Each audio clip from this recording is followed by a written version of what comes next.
And now this second global conference, following that, and we are here discussing in a bigger, better way, in a bigger format. As we went through whole of last year, we met many people. Very grateful to Dr. H.R. Nagendra ji on this topic. We had multiple conversations.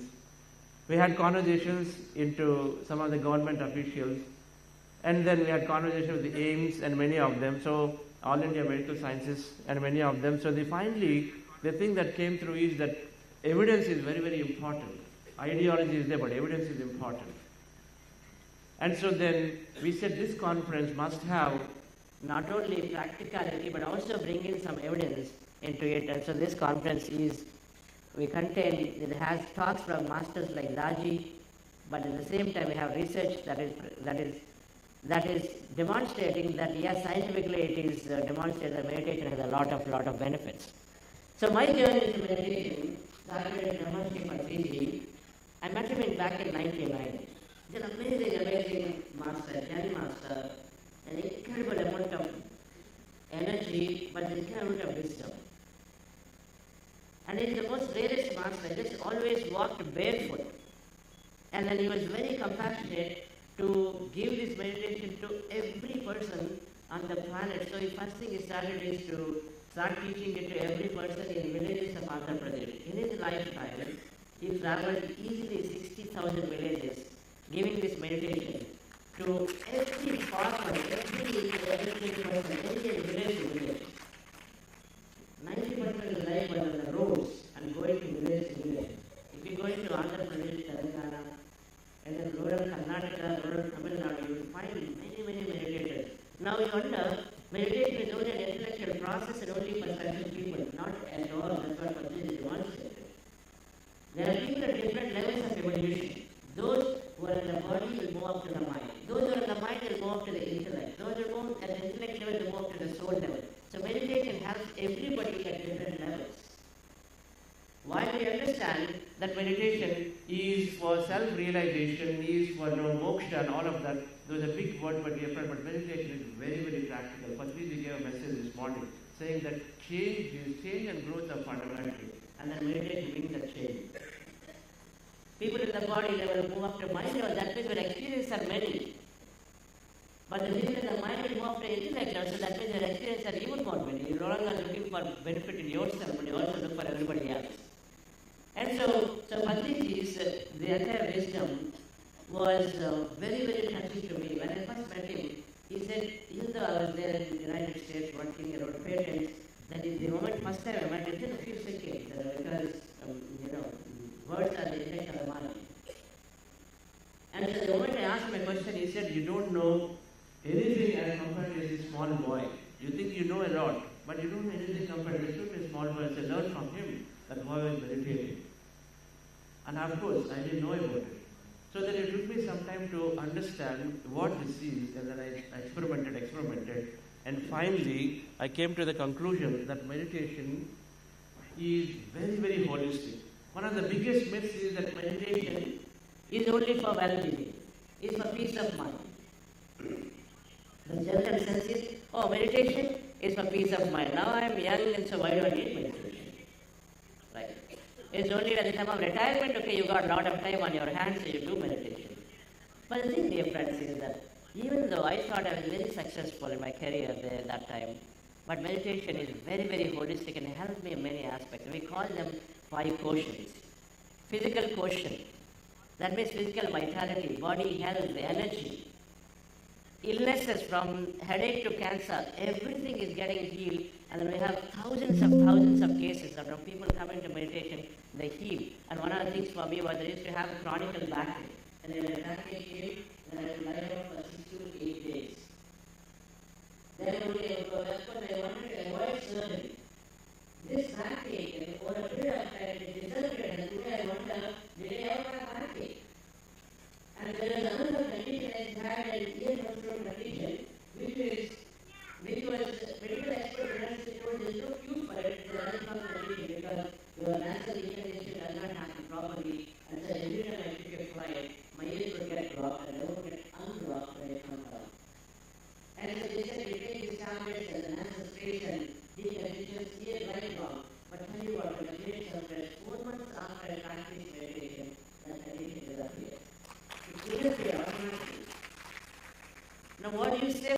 these cases are there. I mean, people with IBS, people with, acid reflexes, thyroid issues, everything is getting solved through meditation because it's called psychosomaticism. All illnesses are psychosomatic. The psyche is a collection of our mind, our intellect, and our soul nature, and all of it combined is the psyche. And when the psyche changes, and the soma changes, the body changes. That's the fundamental principle.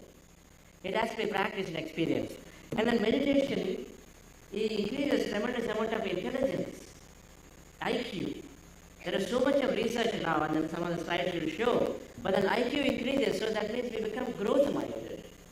A fixed mind, I can't learn, become growth-minded. Meditation is, emotional intelligence is tremendously increased. For everyone, emotional intelligence is tremendously increased. And so then EQ means that we connect better with people.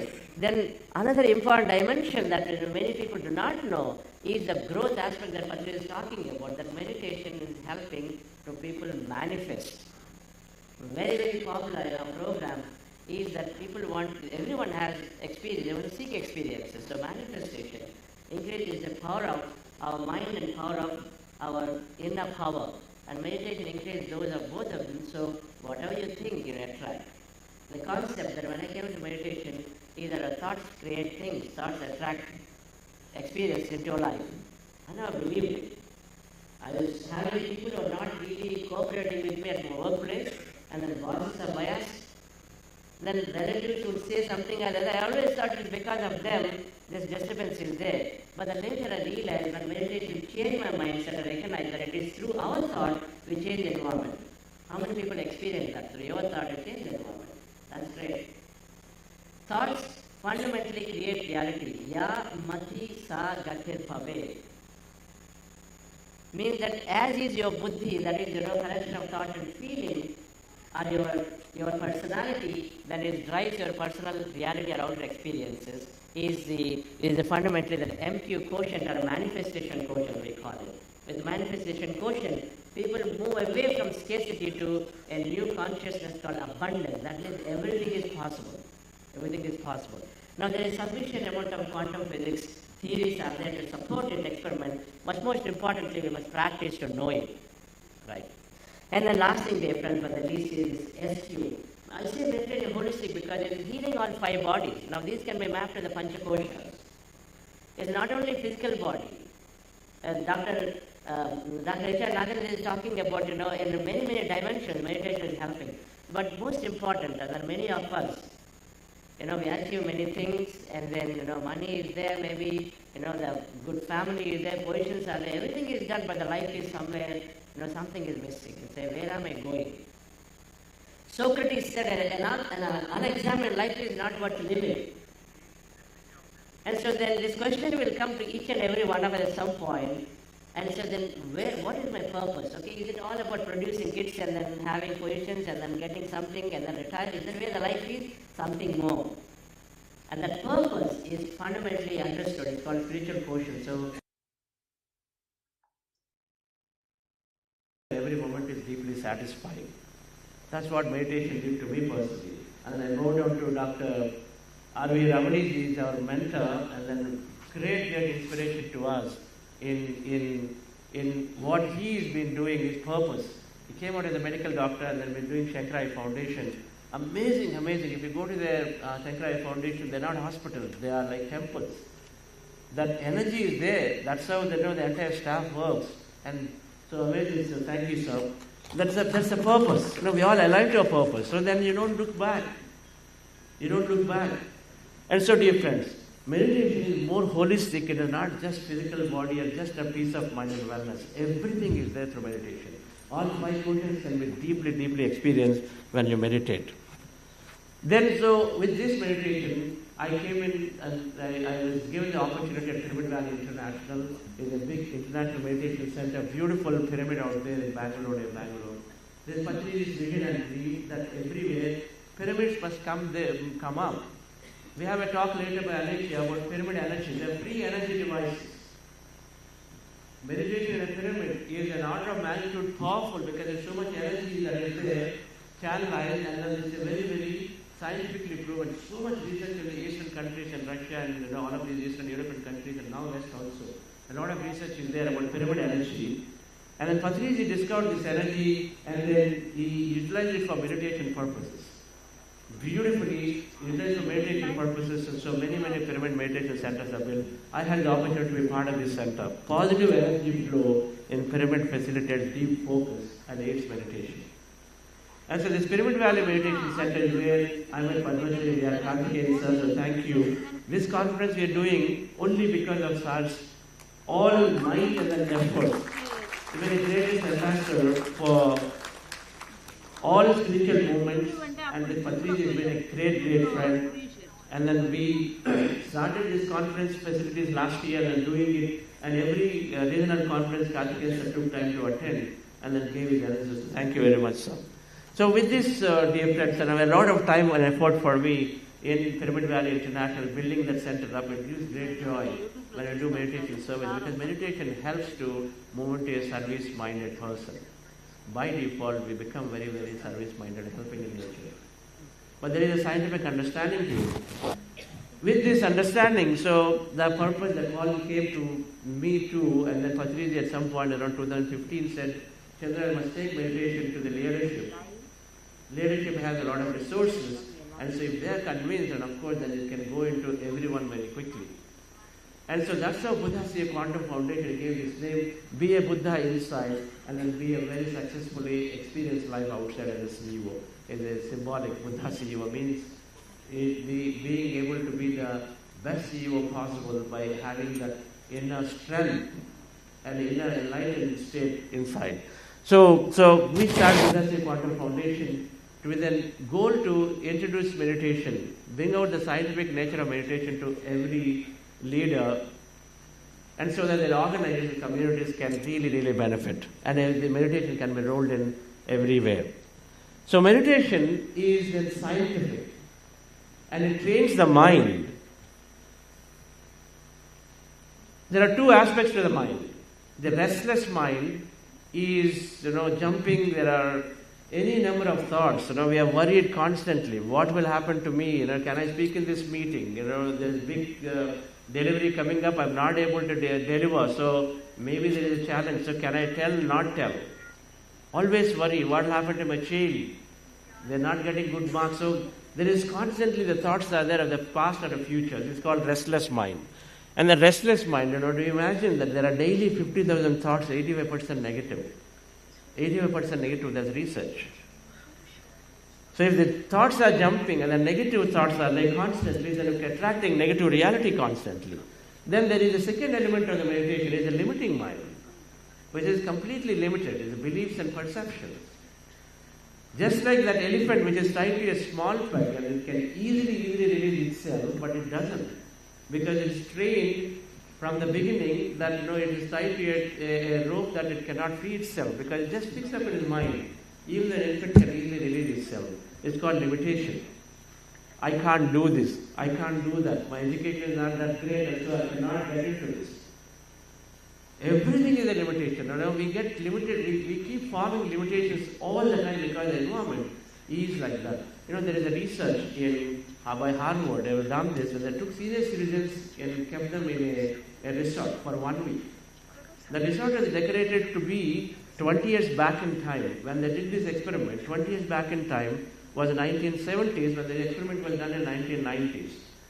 1 week was they asked to be there in this resort, and the resort was decorated to be 20 years back. That means the furniture, the equipment, and the TVs, the dressing set, food habits, everything will change to what 1970s was. That's 20 years back in time. So the senior citizens of 40 to 60 years, when they kept in the resort for 1 week, a week later, they started showing up extra height. They are eating more, jumping more, dancing more, sleeping less. And everything they are doing because they became younger by 20 years just by for 1 week in the environment, the new environment created where all the thought is that they are younger. The mind has so much to play. It's mind to matter, dear friends. There is so much research now that mind to matter. As your mind is, so your reality is. And so then in 1 week of time in the resort, they became younger. They behaved very, as if they were 20 years younger in life. And so this limitation has to be removed. There is enough evidence now to say that through old age the wrinkles come. It's because we keep thinking that wrinkles come. Is there enough evidence is there on this aspect that now because what you think is what you create, because now the cells are responding. There is enough research to say that our cells are responding to a thought. The environment of the cell is a thought, and then every thought is energy, and the cell responds and regulates, upregulates and downregulates based on the thought that we create, based on the feeling that we have in our body at that moment. And so this limited mind, and the research shows that 90% of our life events are driven through our limitation, what we think and feel about ourselves. So there's two aspects that fundamentally drive our life. A random life, every way stressful life, worryful life. And secondly, the 90% life events are limited by the personality that I form for myself. What happened? Okay, I come from this poor background, I cannot go somewhere. I don't have great education, so I don't think certain things are possible for me. I am poor, so certain things cannot do. So everything is based on the personality. 90% of the life events are there. And so then, the thing to do it, friends, when you map these two aspects, they call conscious mind. We map to the brain. There's a conscious mind, subconscious mind aspects they're mapped. And then we need to change our thoughts to change our thoughts and beliefs to have a new reality. And that's meditation and wisdom. That's what we learn from Patrizi, constantly giving that new, empowering spiritual science knowledge. That knowledge slowly reprograms our mind. When I learned the body heals, then I experimented on it. So the last I took medication was in the year 2002. And since then, I didn't have to take medication, and then the body constantly supports. And then even if you fall sick, you can go into meditation and you're able to heal yourself and you're fine too. It is possible. I'm sure here plenty of people probably that way. Yes or no? How many people live that way? Okay, there are so many of them. That's great. It is possible if you apply the science. It's not just about talking about it, dear friends, but meditation gives the strength to apply and then experiment. So that's what it did to me. So how does it happen is that the analytical mind is the barrier. We all have an analytical rational mind. When thoughts create reality, when I say this word, does it happen like that? How is it possible? Impossible. And so the analytical mind, based on a past experience, is saying everything is possible, limited, this and that. Not possible. And so what meditation is doing is to calm the analytical mind so that you have access to the subconscious. The subconscious mind, which is where all your personality is defined, beliefs are defined. You have access to the subconscious, so you access it, you examine it, and then you reprogram it once you know which way to reprogram. Right, friends? So meditation is helping us to change the personality. There is a small book called 4 Agreements in our program we talk about. The 4 agreements are very simple. Don't take anything personally. Suppose you come here, we do not get a seat that we want. We are used to getting a friend's seat, we didn't get anything, we didn't get it. So then what is the typical thing? Saying that, I'm not respected, I'm not recognized. Take it personally. That single thing is sufficient to doing the rest of the day. That single state is sufficient to doing the rest of the day. But meditation helps us to become aware, to look at this, and then change that process to become aware to say, it is not a rejection of me, it is possibly because there is so many things that are happening out here, and so that it is okay. It is really the mind. The Harvard study is there that says that events are neutral. All events are neutral. It is the meaning we give to an event that makes that experience good or not good. It's always that way. A simple thing of not getting recognized in a friendship can easily ruin and say, these guys are not good, this is that, this is this, I never come here. Many conclusions can be made that place you do all the moments. It's simple as that. But the thing is, all of that is happening through only through the meaning in the mind, dear friends. And so if you can change the meaning in our mind with awareness, of course, that we gain our happiness. And that's what meditation is doing. Is that meditation is helping train the mind beautifully. And there's plenty of evidence. And there's any amount of evidence, but I quoted there a couple of them. The right side is the brainwave frequencies that are all there. And when you meditate, by default, from a stressful state, which is the top, the blue color thing, you go into focused attention state, listening state. Then is the magic of meditation starts, you go into a fast learning relaxation and a positive thinking state. You further go down, you go into a flow state, creative insights, discoveries, innovations. Many musicians, if you listen to some of the musicians and sports people, and especially musicians, they go into this quiet state to compose.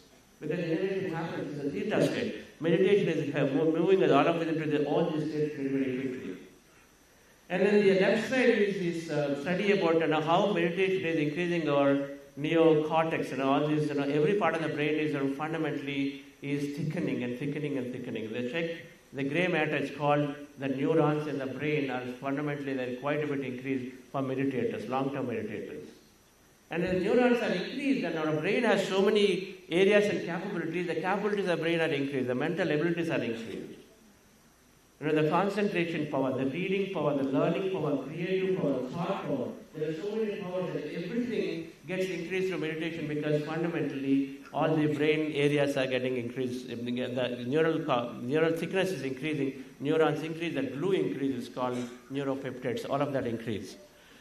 And so there's another thing that meditation does scientifically is it is improving awareness. And awareness improves automatically EQ. It is awareness that is essential. Awareness means in the moment when something is happening, where am I thought, where am I feeling in that moment? Just being able to catch ourselves to be in there. Our boss and I, we have a lot of altercations, and so then the moment boss is coming, our old self may be saying, okay, now I need to just disappear from here because I don't want to have one more, poor conversation.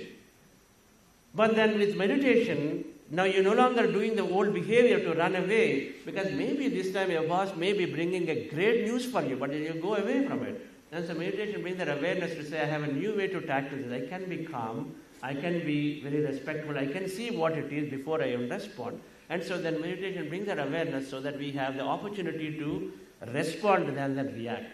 This is a very common term used. So psychologists talk about EQ, emotional intelligence, as awareness, expression, inspiration, empathy, and engagement, and meditation increase all of these areas significantly. Automatically in our life, there is many of these come. And then another important aspect of meditation is doing this is the neurorigidity to plasticity, which is linked to the previous slide that I shown, that many capabilities, the neurons are getting increased, thickening. And so the neuroplasticity is about growth mindset, thinking out of the box. People who meditate are great employees for the organizations because they have so much reskilling, learning capabilities. They think out of the box. They are looking for new things. They're not rigid about saying. They're not worried about things that can happen. Fearless they become. And so then the neuroplasticity means being able to learn new things. Your knowledge is precursor to experience. So when they learn new things, automatically go into new experience. So meditation is increasing this is changing the brain from neurorigidity to plasticity. A lot of times we try to read a book and say, I can't read, just nothing goes, I feel sleepy. You know why? The reason is because the brain is neurorigid. When it's rigid, it's not able to remember anything. Every time you read something, it has to make neural connections. And the connections are not formed because there is not adequate supply. It's all rigid because there's so much stress is there. Meditation makes it very flexible, and so then you suddenly start learning new. Learning new leads towards your experiences. Right, friends? And so, in many ways, dear friends, meditation is scientific in our research, and we do this multi-week transformation programs. Is one day sufficient? May not. It's definitely not sufficient. You say at least 40 days, and when we do this 40-day program, and then we see remarkable results. And everyone who comes there, at least 30-40% hold on to it, and then see a tremendous amount of results. So meditation, in many ways, very scientifically can be understood, dear friends. So the last thing, dear friends, is very simple. It's not you don't have 20 steps to practice. And you don't need to, there is no deeper technicality that, someone difficult to learn and understand. It's very simple practice. It depends on how much I believe. If I believe that it's very difficult, it becomes difficult. Thoughts make things happen that way. But it has to be experimented. And then Patrici simplified the anapanasati meditation or breath mindfulness meditation, because it's simplified by saying anyone can do it anytime, anywhere, doesn't matter, because you'll always incrementally gain some benefit. So what is meditation? There are two aspects to it. It's a process to go within. The first part is ending the restless thoughts of the mind. That's the first part. So then you have a tremendous amount of psychological, many benefits of it. Our body, our mind, our emotions, all of them greatly get better when we do the first part of it. But the second thing is a gateway to